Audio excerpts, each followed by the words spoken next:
Hello friends, नमस्कार. मी भारत बापू Savalwade, Latthe education society Sangli संचलित Shrimati Akkatai नानानेजे high school Dattawad, तालुका शिरोळ, जिल्हा कोल्हापूर या ठिकाणी विज्ञान शिक्षक म्हणून कार्यरत आहे. माझ्या भारत सावळवाडे या यूट्यूब चॅनलमध्ये मी सर्वांचं स्वागत करतो. आणि आज आपण इयत्ता 9वी विज्ञान आणि तंत्रज्ञान भाग 1 मधील स्टडी ऑफ साऊंड म्हणजे ध्वनीचा अभ्यास याचा विचार करणार आहोत. यामधील दुसऱ्या भागाकडं आता आपण जाणार आहोत. दुसऱ्या भागाकडे जाण्यापूर्वी आपण भाग क्रमांक 1 मध्ये काय अभ्यासलं होतं याची मी थोडक्यात उजळणी करतो. आपण भाग क्रमांक 1 मध्ये ध्वनी म्हणजे साऊंड वेगवेगळ्या पद्धतीनं कसा निर्माण करू शकतो, व्हायब्रेशन्स मुळे काय घडतं याच्याबद्दल आपण ओळख करून घेतलेली आहे. आणि आता आपण पुढे जाणार आहोत की प्रत्यक्षामध्ये ध्वनी तरंग किंवा हे साऊंड वेव्ज कसे असतात, म्हणजे थरथरल्यामुळे ते वेव्ज कसे निर्माण होतात, त्या वेव्ज म्हणजे त्या तरंग हे जे आहेत यांचे गुणधर्म कोणकोणते, त्याच्यामध्ये कोणकोणत्या संकल्पना असतात, या सर्व संकल्पनांची आपण आज ओळख करून घेणार आहोत. पहा तर मग मी या ठिकाणी काही कृती करून दाखवणार आहे. त्या कृतींचं नीट निरीक्षण करा. त्याच्यावर आधारित जे महत्त्वाचे मुद्दे, त्याचे नोट्स हे जे असतील हे मी या व्हिडिओच्या सगळ्यात शेवटी सादर करणार आहे. आणि त्यामुळं प्रत्येक कृती, प्रत्येक गोष्ट समजून घ्या, पहा आणि त्यांच्यावर नोट्स मिळतील, त्या नोट्सचा सुद्धा आपण अभ्यास करा. स्वतः या सर्व गोष्टी आपण सुद्धा लिहून काढा, तरच आपला अभ्यास चांगला होणार आहे आणि ह्या संकल्पना सगळ्या आपल्याला नीट समजणार आहे. आणि त्यामुळं जरूर आपण हा व्हिडिओ शेवटपर्यंत पाहावा अशी माझी सगळ्यांना विनंती आहे.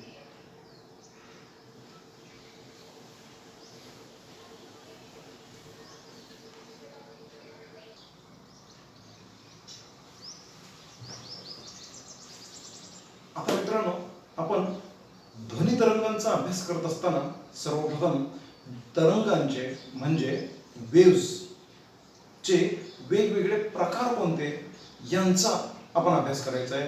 त्या गोष्टी आपण समजून घ्यायच्या आणि मी त्यासाठी या ठिकाणी एक छोटीशी कृती करून दाखवणार आहे. आपण त्याच्याकडे जरूर लक्ष द्या. मित्रांनो, तत्पूर्वी मी आणखी एक वेगळी गोष्ट सांगतो. आपण पाण्याच्या पृष्ठभागावर जर दगड टाकला किंवा एखादी कोणती तरी वस्तू पाण्याच्या पृष्ठभागावर पडली किंवा पाण्यात पडली तर काय घडतं? पाण्याच्या पृष्ठभागावर तरंग उमटतात किंवा लाटा उमटतात आणि ह्या लाटा त्या ज्या ठिकाणी तो दगड किंवा ती जी वस्तू पडलेली असेल तिकडून दुसरीकडं त्यांची वाहतूक सुरू होते किंवा त्यांचा प्रवास सुरू होतो. अशा पद्धतीनं हा प्रवास जेव्हा सुरू होतो त्यावेळेला काय होतं? पृष्ठभागावर वर खाली असे त्या पाण्याच्या पृष्ठभागात वर असलेले जे पाण्याचे कण आहेत त्यांची हालचाल होते. म्हणजे त्याच्यावर तरंगणाऱ्या सगळ्या वस्तू सुद्धा वर खाली होत राहतात. वस्तू पुढं सरकत नाही, परंतु लाट मात्र पुढं सरकते. म्हणजे त्या पाण्यामध्ये असणारी जी एनर्जी आहे, जी ऊर्जा आहे, ती ऊर्जा पुढे जात असते, परंतु कणांची हालचाल मात्र वर खाली होते. That means the wave is moving from one part or one terminal towards the another terminal, but the particles are not moving from that terminal to another terminal. Instead, the particles are moving in the direction perpendicular to the direction of the flow of wave. म्हणजे जी लाट चाललेली आहे त्या लाटेच्या perpendicular direction मध्ये त्यांची हालचाल होत असते. अशाच प्रकारची हालचाल आपण एक करून पाहूया. या ठिकाणी मी या खिडकीला दोर बांधलेला आहे आणि या दोरावर या ठिकाणी मी इथं एक वेगळं कलरफुल आर्टिकल असावं म्हणून मी हे ठेवलेलं आहे. म्हणजे हा कटर आहे ऍक्च्युली. तर हा मी इथं इन्सर्ट केलेला आहे. कशासाठी तो आपण आता पाहूया.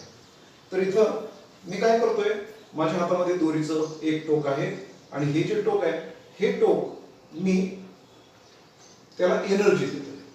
तर इथं एनर्जी निर्माण होत असताना दोरी मी वर खाली करतोय आणि ही वर खाली केल्यानंतर त्याच्यामध्ये जी एनर्जी आहे ही एनर्जी माझ्या हातात असलेल्या या टोकापासून पलीकडं खिडकीच्या टोकापर्यंत यातून एनर्जी जाणार आहे.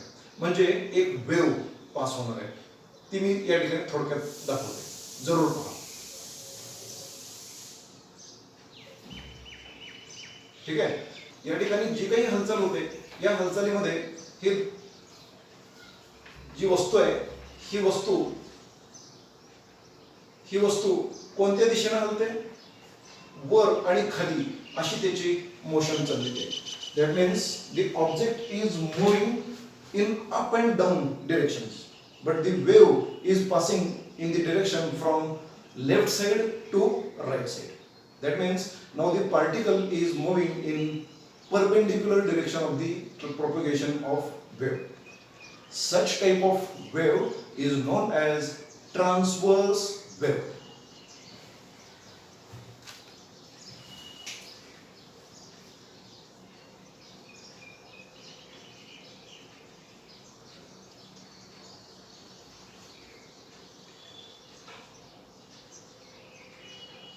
Wave is passing from this point, that is from point A towards point B, but the particles are moving in upright direction, that is perpendicular to the direction of the propagation of wave.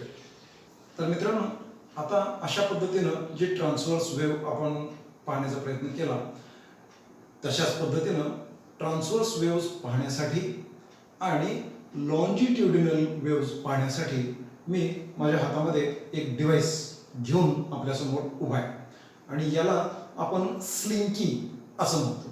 SLINKY, slinky. तर या slinky लक्षात येईल आपल्याला ही springing action त्याची कशी होते हे सर्व आपण या ठिकाणी पाहतोय. ठीक आहे. तर ट्रान्सव्हर्स वेव्स पाहण्यासाठी मी थोडंसं या ठिकाणी दाखवतोय की मी या ठिकाणी एक मध्येच दोरी बांधलेली दिसते आणि ही दोरी जी बांधलेली आहे, हा जो पॉइंट आहे, हा पॉइंट त्याची हालचाल कशी होते हे आपण थोडंसं या ठिकाणी निरीक्षण त्याचं करायचं आहे. माझ्या उजव्या हातामध्ये असलेली जी टोक आहे हे टोक मी वर खाली करतोय आणि हे वर खाली केल्यानंतर त्याच्यातून या स्लिंकीमधून त्याची एनर्जी जी पुढे येते ती वर आणि खाली होणाऱ्या पार्टिकलच्या कणांच्या दिशेमध्ये अशी हालचाल होते. म्हणजे propagation of wave is in the direction from this hand to this hand. That means from left to right in reference to your directions. Okay, and the particle is moving in up and down direction. That means it is perpendicular to the direction of propagation of wave. This is known as transverse waves. Okay, now I will show the longitudinal wave in different angle. Have a look on it. आता मित्रांनो, माझ्या हातामध्ये ही slinky आहे आणि या slinky वर बांधलेली ही दोरी आपल्याला दिसत असेल. हा पॉइंट कशा पद्धतीने हालचाल करतो याचं आपण निरीक्षण करणार आहोत. पाहूयात आपण. मी माझ्या उजव्या हातामध्ये असलेली जी टोक आहे हे टोक मी त्याची हालचाल करतो आणि ही हालचाल केल्यानंतर आपल्याला लक्षात येईल wave is propagating from this terminal to this terminal. That means from left side to right side. And while propagation of this wave, the particle is moving in to and fro motion from the mean point of the location. Okay, म्हणजे थोडंसं पुढं आणि मागं अशा पद्धतीने त्या पार्टिकलची हालचाल होते. याला आपण लॉन्जिट्युडिनल वेव्ह असं म्हणणार आहोत. आणि या ठिकाणी कॉम्प्रेशन रॅरिफॅक्शन हे सुद्धा आपल्याला स्पष्टपणानं दिसू शकतो. हे थोडंसं आपण पाहू. ओके, कशा पद्धतीने ही वेव्ह पास होते ते आपण थोडंसं पाहूया. मी पुन्हा एकदा इंडिव्हिज्युअली एक एक शॉक देतोय आणि त्याप्रमाणे वेव्ह ऑफ कॉम्प्रेशन कशी जाते ते आपण जरूर पाहू. आणि कंटिन्युअस करायचा प्रयत्न केला तर हे कॉम्प्रेशन्स आणि रॅरिफॅक्शन्स आपल्याला पाहायला मिळू शकते. Okay, this is the longitudinal wave. म्हणजेच याला आपण अनुतरंग असं म्हणूया. लाट किंवा तरंग ज्या दिशेने चाललेली आहे त्याच दिशेमध्ये किंवा त्याला समांतर असलेल्या दिशेमध्ये कणांची हालचाल होत असेल तर त्याला आपण अनुतरंग असं म्हणतो. तर मग या ठिकाणी आपल्याला लक्षात येईल what is the meaning of transverse waves. What is the meaning of longitudinal waves? Transverse waves, the particles of the medium oscillate in the direction perpendicular to the direction of the propagation of wave.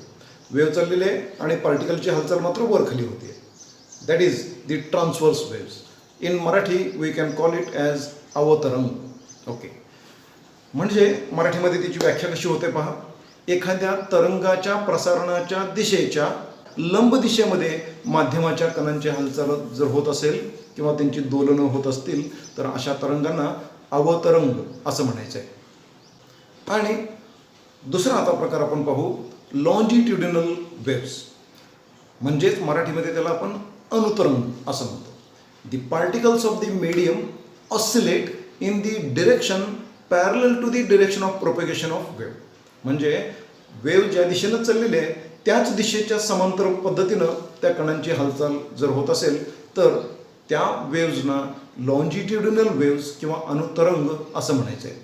एखाद्या तरंगाच्या प्रसारणाच्या समांतर दिशेमध्ये त्याच्या माध्यमाच्या कणांची त्याच्या मध्यस्थितीच्या आसपास दोलनं होतात, म्हणजे मेन पॉईंटच्या जवळपास त्यांच्या हालचाली होतात, त्यांना अनुतरंग असं म्हटलं जातं. आता या अनुतरंगांच्या बद्दल आपण आणखी अभ्यास करू. पुढे या ठिकाणी पहा मित्रांनो, या ठिकाणी काय केलेलं आहे, हे जे अनुतरंग आहेत हे अनुतरंग प्रत्यक्षात एखाद्या लाऊडस्पीकरमधून बाहेर पडणारा जो आवाज असतो तिथं तो कसा असतो ते या ठिकाणी दाखवलेलं आहे. प्रत्यक्षामध्ये त्याचं थोडंसं डायग्रॅमॅटिक रिप्रेझेंटेशन बदलून आपण ही आकृती पुढे घेतोय आणि याला आपण हवेची तिथली जी काही डेन्सिटी असेल त्या डेन्सिटीच्या संदर्भानं, डेन्सिटी जास्त असणं कमी असणं या संदर्भानं आपण त्याच्यामध्ये काही मॉडिफिकेशन्स करतोय आणि त्याला आपण ट्रान्सवर्स वेव्ह पद्धतीनं मांडण्याचा प्रयत्न करतोय तिसऱ्या आकृतीमध्ये. आणि मग आपल्याला या ठिकाणी काही गोष्टी लक्षात येतील. मी थोडंसं या ठिकाणी सेटिंग थोडं बदलतो आणि मग आपण पुढे जाऊया. As shown in the diagram, sound wave propagates in the form of alternate compressions and rarefactions. Again here compression and rarefaction. These waves are like this. What is the meaning of compression? Due to the movement of the prompt or movement or the oscillations of any material, a pressure is created on air particles, and due to that pressure the air particles get compressed or its density increases at a certain region. That region or region where the particles are densely situated, these are known as compressions. And where suppose the object is moving in backward direction and due to which a less pressure is created on the particles of the air, at that region the region is known as rarefaction, ज्याला मराठीमध्ये आपण विरलन असं म्हणूया. म्हणजे जिथं जास्त pressure तयार होतं, जिथं हवेच्या पार्टिकलचं प्रमाण जास्त असतं म्हणजे दाबामुळं त्याला संपीडन म्हणजे कॉम्प्रेशन असं म्हटलं जातं. आणि जिथं दाब कमी असतो किंवा हवा विरळ असते, हवेचा तो पट्टा विरळ असतो, त्याला आपण विरलन किंवा रॅरिफॅक्शन असं म्हणतो. Okay, it is having the lesser density. या मुद्द्यांच्याकडे थोडंसं आपण लक्ष देऊया. आणि आता पुढं आपण या ठिकाणी काय रिप्रेझेंटेशन केलेलं आहे हे लक्षात घ्या. हवेवर असणारा जो जास्त दाब आहे तो जास्त दाब आपण एका विशिष्ट पद्धतीनं त्यांची मांडणी करू शकतो, ग्राफ पद्धतीनं. आणि या ग्राफ पद्धतीनं मांडणी केल्यानंतर जिथं हवेवर दाब जास्त असेल तो भाग इथं असेल, जिथं दाब कमी असेल म्हणजे रॅरिफॅक्शन असेल तर तो रॅरिफॅक्शनचा भाग इकडं खालच्या बाजूला येईल ग्राफच्या. त्यानंतर पुन्हा कॉम्प्रेशन, पुन्हा रॅरिफॅक्शन, पुन्हा कॉम्प्रेशन, पुन्हा रॅरिफॅक्शन आणि पुन्हा कॉम्प्रेशन, या पद्धतीनं अशी ही वेव्ह जाते असं आपल्याला सांगता येईल. तर इथं ॲव्हरेज डेन्सिटी और ॲव्हरेज प्रेशर ऑफ एअर ही या लाईननं दाखवलेली आहे आणि त्याच्या तुलनेनं कॉम्प्रेशन रॅरिफॅक्शन कॉम्प्रेशन रॅरिफॅक्शन अशा पद्धतीनं ही वेव्ह ट्रान्सफर होते असं आपण दाखवलेलं आहे. तर अशा पद्धतीनं यांचं जर आपण अभ्यास केला तर या ठिकाणी काही गोष्टी मी तुम्हाला दाखवू इच्छितो आणि त्या आपण या ठिकाणी जरूर पहा. दोन कॉम्प्रेशन्स जे असतील त्या दोन कॉम्प्रेशन्स किंवा दोन रॅरिफॅक्शन्स म्हणजेच दोन संपीडने किंवा दोन विरलने यांच्यामध्ये जे अंतर असेल त्या अंतराला आपण तरंग लांबी असं म्हणणार आहोत. That means the distance between two successive compressions or between the two successive rarefactions is called as wavelength, and this wavelength is indicated by Greek letter lambda.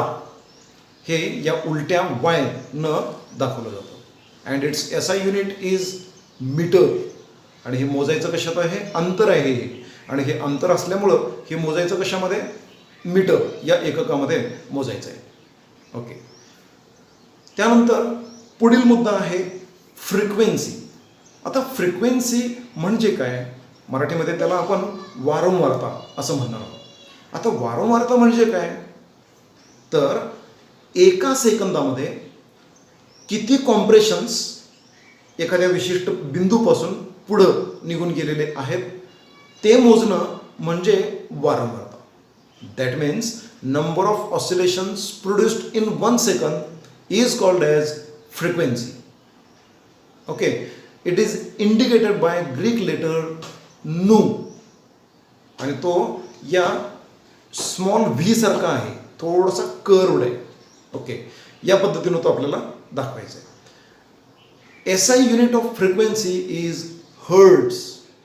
आता हर्ट्स म्हणजे नेमकं काय आहे? Means number of oscillations that is n in 1 second.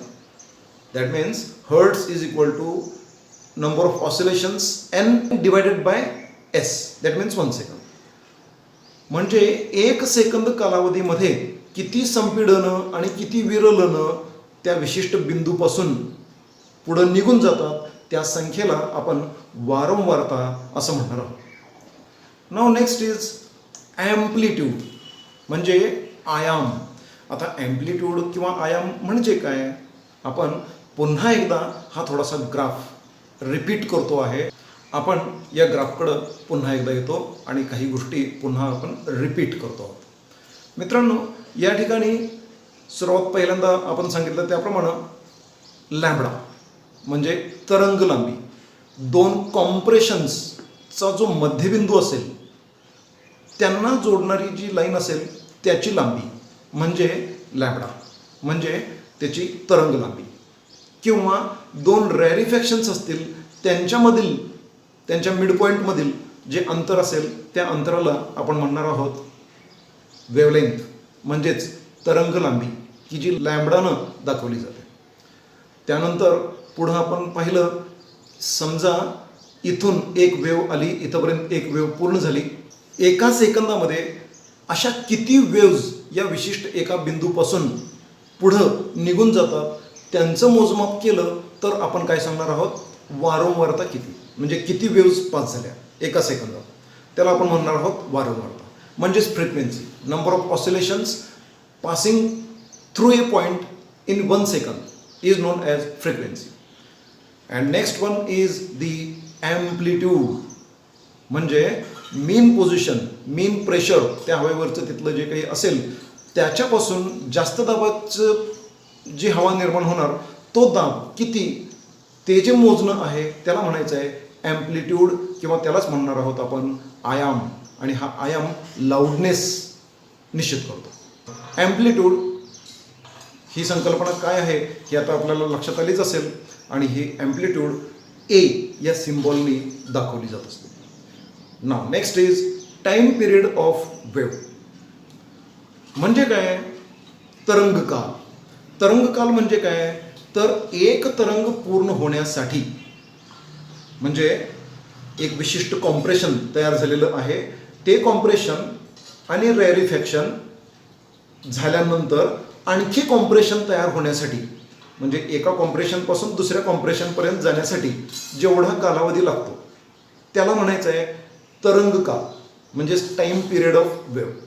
किंवा एक रॅरिफॅक्शन त्याच्यानंतर compression तयार होईल आणि पुन्हा रॅरिफॅक्शन तयार होईल, दोन रॅरिफॅक्शन निर्माण होण्यासाठी लागणारा कालावधी त्याला म्हणायचं आहे time period of wave. That means the time taken for one oscillation of pressure or density of particles at a given point in the medium is called as time period of wave. म्हणजे त्या ठिकाणी माध्यमामध्ये एखादा विशिष्ट बिंदू असेल तर त्या बिंदूच्या ठिकाणी एक कॉम्प्रेशन तयार होणं, एक त्याच्यानंतर रॅरिफॅक्शन तयार होणं, पुन्हा त्याच्यामध्ये कॉम्प्रेशन तयार होणं, याच्यासाठी लागणारा जो कालावधी आहे त्याला म्हणायचं आहे टाईम पिरियड ऑफ वेव्ह. किंवा एक रॅरिफॅक्शन आहे, तिथून कॉम्प्रेशन तयार होणं, पुन्हा रॅरिफॅक्शन तयार होणं, ही जी प्रक्रिया होणार आहे याच्यासाठी लागणारा कालावधी त्याला म्हणायचं आहे time period of wave. This is indicated by symbol capital T. Now, SI unit of time period is second. आपल्याला हा टाइम पिरियड कशात मोजायचा आहे? सेकंद या एककामध्ये मोजायचा आहे. मित्रांनो, माझं हे मार्गदर्शन आपल्याला जर आवडलं असेल तर जरूर लाईक करा, उपयुक्त वाटलं असेल तर इतरांसाठी जरूर शेअर करा आणि माझं चॅनल जरूर सबस्क्राईब करा. Stay connected. धन्यवाद.